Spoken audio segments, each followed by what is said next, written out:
Today is some pretty typical Breton summer weather and maybe a good time to take cover in the barn and see if I can make some headway. This is where good intentions come to die.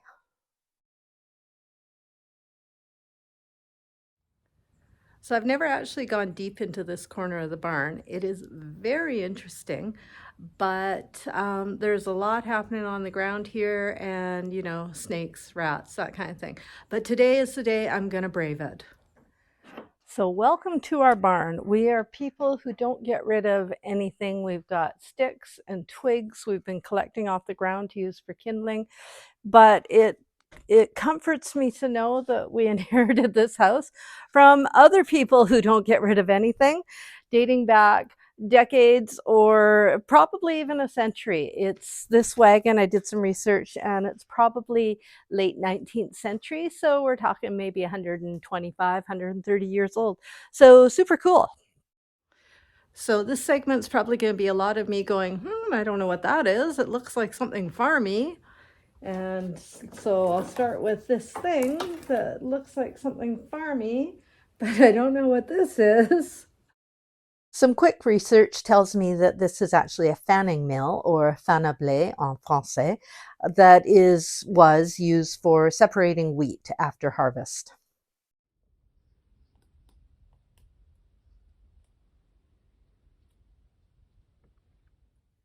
And tucked in, heard something rustle, tucked in here under this mystery object and under a ladder that's probably older than I am, giant barrel. Had to be for wine because we're in France. I would love to use it for something, but it's mighty big. It's not going to be a vase, not fitting in the living room, but I would love suggestions on what to do. It's hollow, so it probably wouldn't be crazy heavy to get out of here. I could roll out the barrel, but it looks super fun and actually in not terrible shape. This, I think, is something to do with the carriage, because there's one on the other side as well.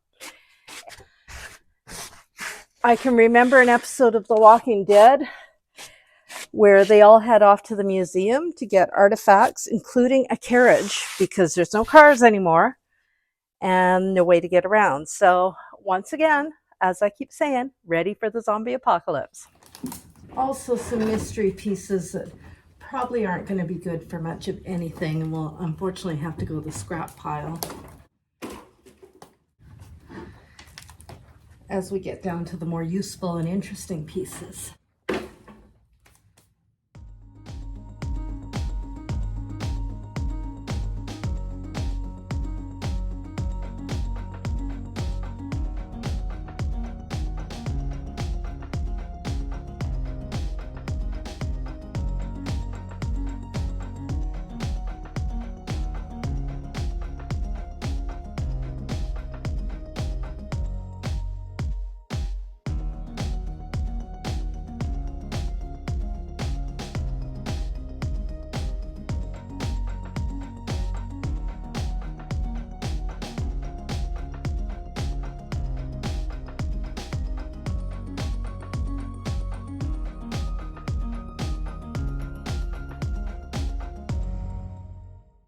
This little piece, I'm going to guess, is farming equipment again, obviously. It's not got at the bottom. I don't know if I can really show it here. Yikes.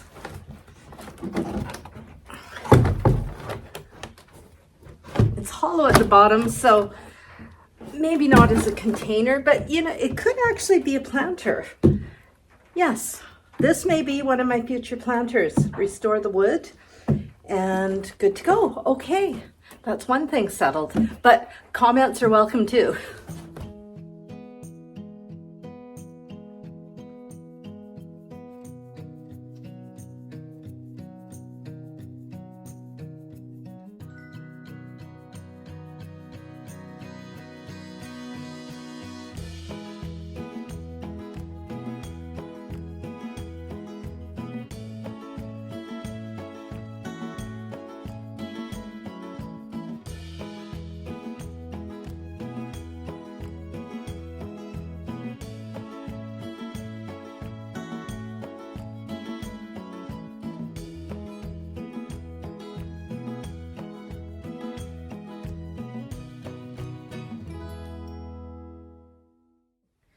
Well, I don't know if the wagon really qualifies as a hidden treasure because I've known it was there since we got here, but it's been fun to get a little closer to it and really appreciate how old it actually is and what reasonable condition it's in. I would love to extract it from the barn here and do some work restoring it. I don't know where I'd put it once it was restored. It's a little big for the living room, but if anyone has any ideas, I'm really keen to hear them because it's a hidden treasure. And I know I keep saying it, but it's not something I ever found back in Canada. Now this, if I'm not mistaken, is a butter churn, because if there's one thing I know, it's my dairy.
So I've done my research on how I might go about restoring this butter churn, and it looks like what's advisable is to remove all of the metal parts first, brush it all down, clean it, treat the wood, remove the rust, and then put it all back together. But I don't really trust myself. If my life has taught me anything, it's I can't trust myself to do things right. So I think I'm just going to start with a good brushing and see what I've got when it comes to the attachments, because I don't want to start taking it off and break it and not be able to reassemble it. So I'll start small with just brushing and see where that gets me.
So the brush is good on the wood, but it's not fantastic on the metal parts. So I am going to take a chance and follow some of the advice I read, which is to use my pressure washer on it. I'm going to start at a low setting and see how it goes. Looking online, there's conflicting advice. Some say absolutely yes, pressure washer is great for wood. Others say no, no, no, don't use the pressure washer on wood. So I'm going to go slow and see what happens.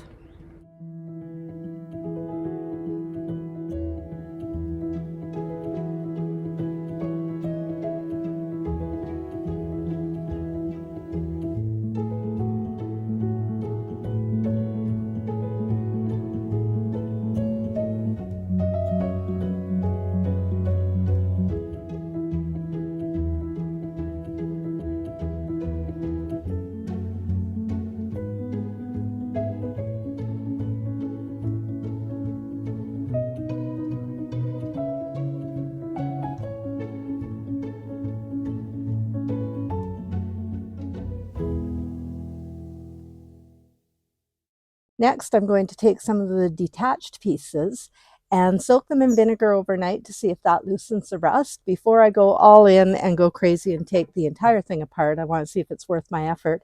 And if it is, maybe I can even paint some of them a rust red like it used to be. So this is actually encouraging. It looks a little bit better than it did, and at least it's not all icky and dusty and mouse housey inside.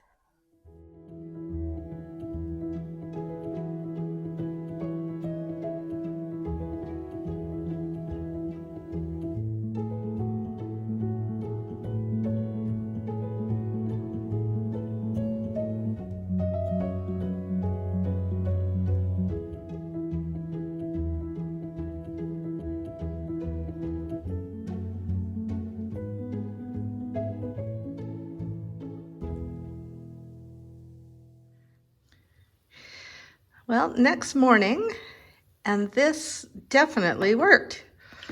The vinegar soaked off huge chunks of rust that will make it much easier to clean these, meaning it's a go for the other parts. It's worth my effort.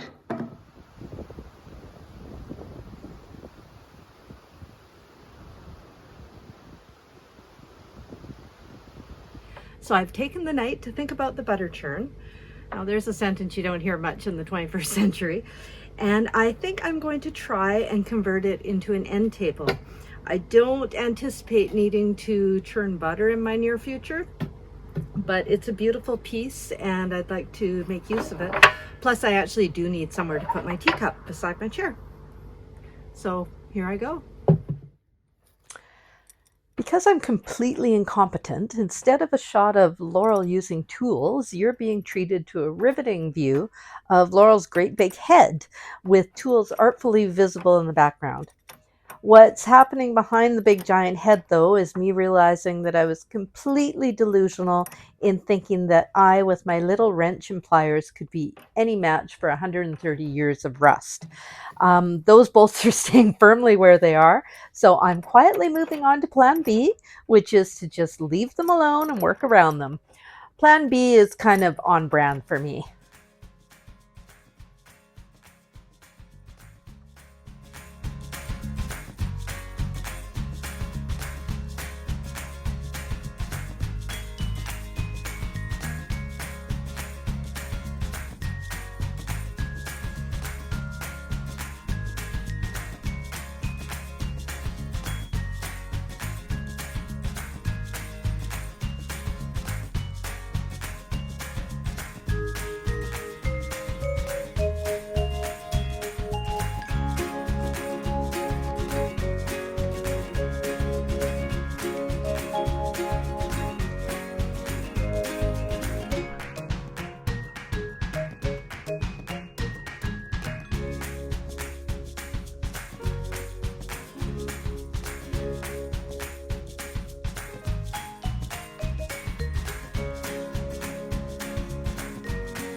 Et voila. Not bad for a random barn find, I think. I feel like my sister back home is screaming out in horror in her sleep at what passes for decorative taste in my world, but I like to think of myself as endearing. Thanks for watching.